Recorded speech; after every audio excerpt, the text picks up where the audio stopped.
আসসালামু আলাইকুম। আজকে আলোচনা করব শত্রুকে দমন করার কার্যকরী তাবিজ। যে তাবিজটা প্রয়োগ করলে শত্রুকে দমন করা যাবে বা শত্রুকে ধ্বংস করা যাবে, এরকম একটা তাবিজ নিয়ে আলোচনা করব। আর অবশ্যই কার্যকরী তাবিজ, কারণ দুনিয়াতে তাবিজ কবজের কোনো অভাব নাই, কিন্তু কার্যকরী তাবিজের খুবই অভাব। কারণ দেখা যাচ্ছে আপনি একটা শত্রুকে দমন করবেন বা শত্রুকে শাস্তি দিবেন, এর জন্য আপনি নিজে অনেক তাবিজ কবজ করছেন, কোনো রেজাল্ট হয় নাই। পরিশেষে বিভিন্ন কবিরাস্তান থেকে দিয়ে করাইছেন হাজার হাজার টাকা দিয়ে, শুধু একজন না অনেকেরই দিয়ে করাইছেন, তারপর আপনার কোনো চুল পরিমাণ রেজাল্ট হয় নাই। তো সেটা কিন্তু কার্যকরী তাবিজ না। তো কার্যকরী তাবিজ কিন্তু সেটাই যেটা দিয়ে একবার করলে কাজ হয়ে যাবে, আপনার বারবার করতে হবে না, আর কোনো কিছু করতে হবে না। অনেক ক্ষেত্রে বিভিন্ন কবিরা যারা ফতোয়া দেয়, বিভিন্নভাবে আপনাদের বলে যে শরীর বন্ধ, বাড়ি বন্ধ, হ্যান বন্ধ, ত্যান বন্ধ, বিভিন্ন সমস্যা। প্রকৃতপক্ষে কিন্তু আসলে তা না। আপনি যদি কুফরি একটা কাজ করেন কারোর জন্য, কাউকে যদি ভান মার কুফরি কাজ করেন, তার শরীর বন্ধ থাক, বাড়ি বন্ধ থাক, যত কিছু বন্ধ থাক, এখানে কিন্তু কোনো সমস্যা হবে না। এটা সম্পূর্ণ একটা ধান্দাবাজি কথা।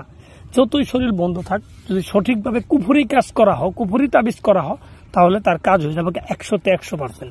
বিশেষ করে ভানের তাবিজ, কারণ কবিরাজের জগতের ভিতরে ভানের তাবিজটা যতটা কার্যকরী হয়, অন্য কোনো তাবিজ এতটা কার্যকরী হয় না। ভানের তাবিজ খুবই কার্যকরী হয়, প্রত্যেকটা ব্যক্তির ক্ষেত্রে কার্যকরী হবে।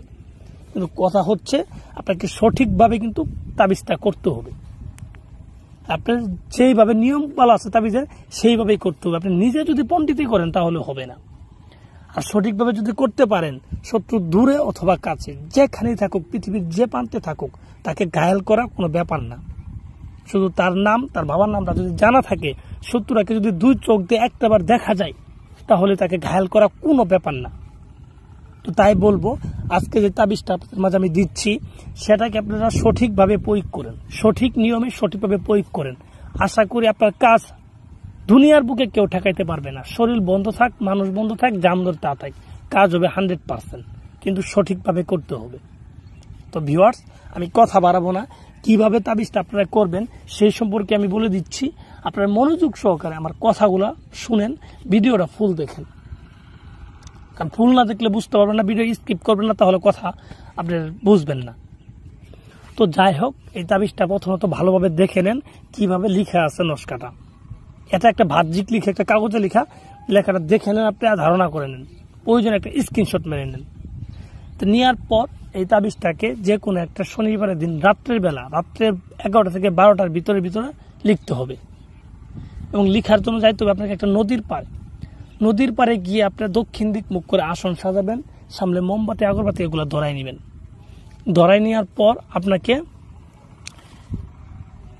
একটা মাটির হাঁড়িতে, মাটির যে হাঁড়ি কিনা আছে, নতুন হাঁড়ি কিনে আনবেন, সেই হাঁড়িতে আপনার শ্মশানের কয়লা দিয়ে, ঠিক আছে, এই হাঁড়িতে এই তাবিজটা লিখতে হবে।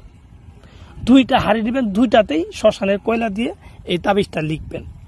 তো লিখার পরে তাবিজের নিচে শত্রুর নাম, শত্রু বাবার নাম লিখে দিবেন ভালোভাবে, সঠিকভাবে 2টাতেই।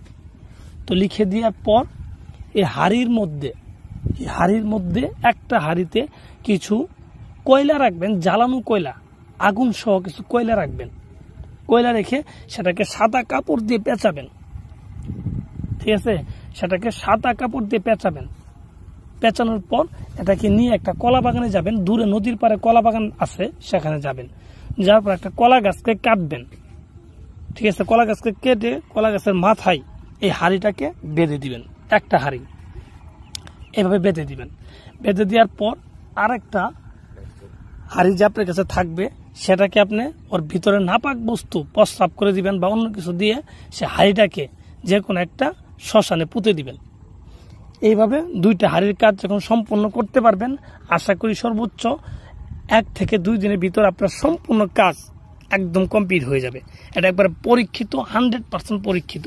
কিন্তু এই কাজটা খুবই ভয়ঙ্কর, কারণ এখানে যদি আপনি ভয় পান তাহলে আপনি নিজে ক্ষতিগ্রস্ত হয়ে যাবেন। আর আপনি যদি ভুল করেন, বেশি পাকনামি করতে যান, তাহলে কিন্তু আপনার সমস্যা হয়ে যাবে। সেই ক্ষেত্রে কিন্তু কোনোভাবে আমি দায়ভার নিব না, কারণ সম্পূর্ণ দায়ভার আপনি নেবেন। আর একটা কথা বলি, যেহেতু এটা কুফরি কাজ, সেহেতু এটা আপনাকে কিন্তু সঠিক জায়গায় করতে হবে। আপনার প্রকৃত শত্রু যে তার জন্যই করতে হবে। অযথায় যদি আপনি করেন কোনো মানুষকে হয়রানি করার জন্য, এটা আপনি বিপদগ্রস্ত হবেন।